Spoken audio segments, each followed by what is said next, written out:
Good evening. How are you doing? So this is the lecture number 12 for the Indian Constitution series. Okay. So this is making of Indian Constitution. वैसे तो हम लोग president vice president ये सब कुछ पढ़ चुके हैं, but while I was making notes for you today तो आई वाज थिंकिंग कि कुछ पावर्स हैं प्रेसिडेंट की जो एग्जाम पॉइंट ऑफ व्यू से बहुत इंपॉर्टेंट है, लेकिन हम लोगों ने डिटेल में पढ़ी नहीं है. Okay, so this lecture is for that I am going to tell you that detail में प्रेसिडेंट के पास कौन कौन सी पावर्स होती है. ठीक है. बिफोर दैट यू नो कि आपका जो भी लेक्चर होता है उसका एक पीडीएफ डाल दिया जाता है डिस्क्रिप्शन में, सो प्लीज आप वहां से देखो एंड गो ऑन, अपना पढ़ाई वहां से कंटिन्यू रखना है. ठीक है. So I hope you are enjoying your quarantine period.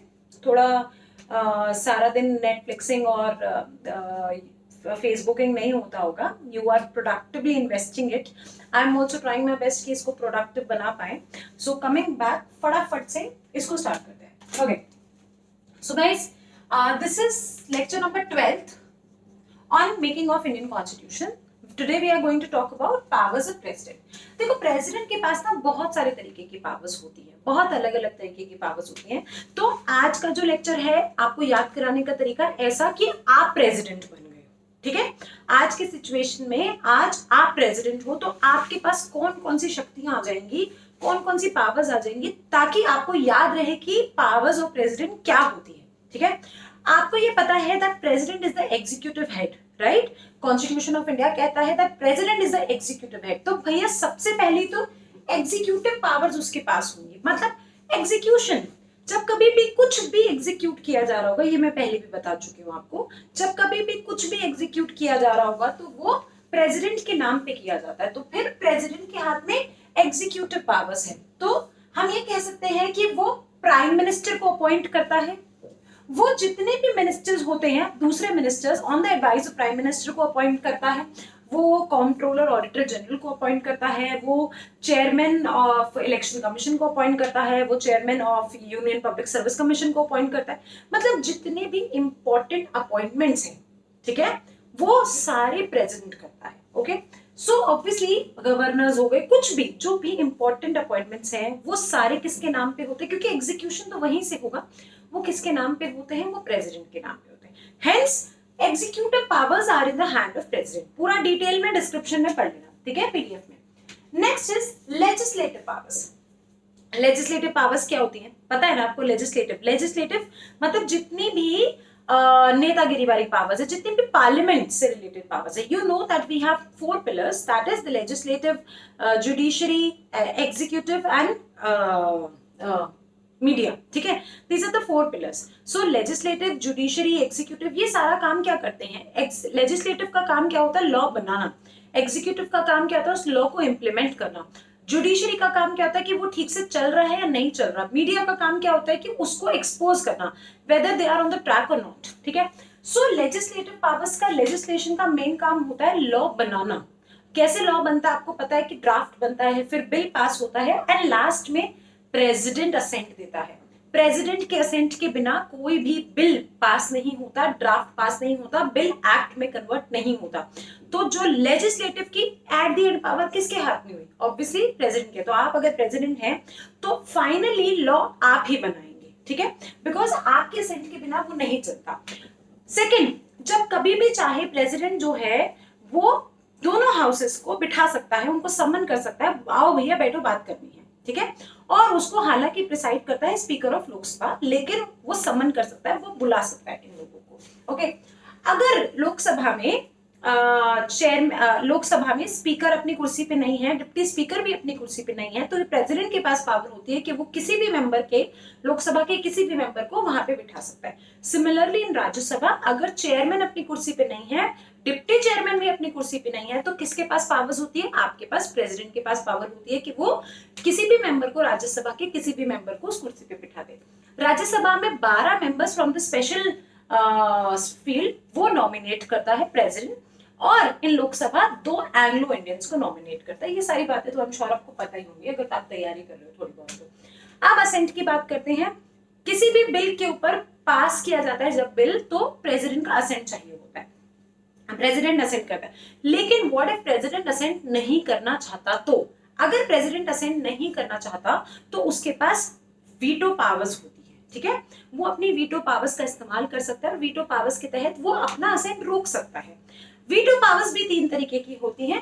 Absolute veto, I am sure कि आपको दिख नहीं रहा होगा कि ये क्या लिखा है, क्योंकि बहुत छोटा छोटा लिखा है और हम बहुत ही तगड़े जुगाड़ में है इस समय घर में किस तरीके से पढ़ाई हो सकती है वैसे वाले। तो प्लीज ये सारा कंटेंट आपको पॉलिटी पीडीएफ में मिल जाएगा। किस किस तरीके की वीटो पावर्स हो सकती हैं? Absolute veto powers, suspensive veto powers and pocket veto powers. तो एक एक करके बात करते हैं क्या होता है। देखो, एब्सोल्यूट वीटो तो क्या हुआ कि भैया एब्सोल्यूटली बिल्कुल खत्म हो गया, आप भेज ही नहीं पाए, आगे आपने असेंट दे ही नहीं पाए। क्यों? क्योंकि आपके पास जब बिल आया, जिस मिनिस्ट्री ने आपको बिल भेजा था या फिर जिस मिनिस्टर्स ने आपको बिल भेजा था पास करने के लिए, उन्होंने रिजाइन कर दिया, वो चेंज हो गए। अब जो नए आई है उन्होंने कहा कि नहीं नहीं रहने दो, हमें नहीं चाहिए, वो पिछले वालों ने भेजा था, आप पास ही मत करो। तो एब्सोल्यूट वीटो हो गया, ठीक है। सस्पेंसिव वीटो क्या हुआ कि आपके पास बिल आया, आपको लगा नहीं नहीं इस बिल में तो गड़बड़ है, इस बिल को आपने वापस भेज दिया रिकंसिडरेशन के लिए तो उस हाउस में, उस पार्लियामेंट में, कि आप इसको रिकंसिडर करो और इसमें कुछ चेंजेस लाओ। लेकिन पार्लियामेंट ने आपके पास वापस भेज दिया कि नहीं नहीं हम रिकंसिडर नहीं करेंगे, आपको पास करना ही पड़ेगा। This is again a clause given. अगर पार्लियामेंट आपके पास वापस बिल भेज देता है, आपकी रिकंसिडरेशन के बाद भी, मतलब आपकी बात की कोई वैल्यू नहीं रखी जाती है, तो आपको वो बिल देना पड़ेगा, मतलब सस्पेंड हो गया, suspended veto. Okay, and the last is pocket veto, कि आप दे ही नहीं। कॉन्स्टिट्यूशन इनडेफिनेट टाइम देता है प्रेसिडेंट को कि अगर वो बिल पास नहीं करना चाहता तो वो अपनी जेब में रख सकता है। पॉकेट वीटो, भूल गया, मेरी मर्जी, मैं नहीं दे रहा, ना मैं असेंट करा ना मैं रिजेक्ट करा, क्योंकि मैं रिजेक्ट करूंगा अगर मैं चेंजेस करने भेजूंगा और तुमने वापस भेज दिया तो मुझे देना पड़ेगा, लेकिन मैं तो पास ही नहीं कर रहा, ठीक है। ये पॉकेट वीटो कहते हैं इसको। पॉकेट वीटो एक बार ज्ञानी जैल सिंह जो प्रेसिडेंट थे उन्होंने इसको यूज किया था पोस्टल बिल में, 1986 की बात है, ठीक है। So this is pocket veto. इस तरीके की लेजिस्लेटिव पावर्स होती हैं किसके हाथ में? प्रेसिडेंट के हाथ में। Next is emergency powers. Emergency powers तो फिलहाल के समय में आपको बहुत जानना, बहुत अच्छे से जानने की जरूरत है, क्योंकि आप सबको पता है कि हमारे देश इस समय किस पोजीशन पे आ चुका है, and the economy is like, I am sorry to say but the worst is yet to come.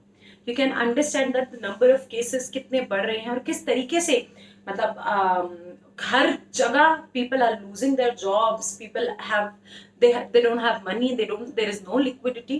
So of course the emergency is something which you should understand. So I don't want to create any panic as I'm not saying anything, but this is very important to know. Okay, so emergency powers सबसे पहले आती है national emergency.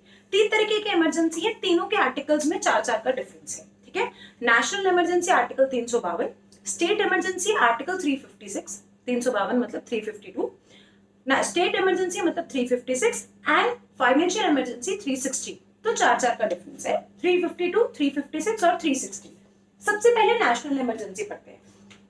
National emergency नाम से पता चल रहा है पूरे नेशन में इमरजेंसी लग गई। पूरे नेशन में इमरजेंसी किन किन बातों की वजह से लग सकती है? यदि कोई वॉर हो, यदि कोई एक्सटर्नल अग्रेशन हो, या फिर आर्म्ड रिबेलियंस हो, ठीक है। इन बातों को कंसिडर करके president, I repeat, president he national emergency लगा सकता है। प्रेसिडेंट को जो नेशनल इमरजेंसी लगानी होती है वो उसको कैबिनेट रिटर्न में देगा, उसको कैबिनेट रिटर्न में रिकमेंडेशन देगा कि आप नेशनल इमरजेंसी लगा दो। तो प्रेसिडेंट, देखो president is a nominal head, आपको भी पता है प्रेसिडेंट क्या मतलब he most of the time he works on the recommendation and on the advice of the others people. Okay, so unless the cabinet gives him a recommendation in written, unless that is being given, president भी proclaim नहीं कर सकता। तो president proclaim कब करेगा emergency, national emergency को? जब उसके पास written में recommendation आएगा from the cabinet। अच्छा, अब जो proclaim कर दी उसने, उसको पार्लियामेंट से अप्रूव कराना होगा 1 महीने के अंदर अंदर।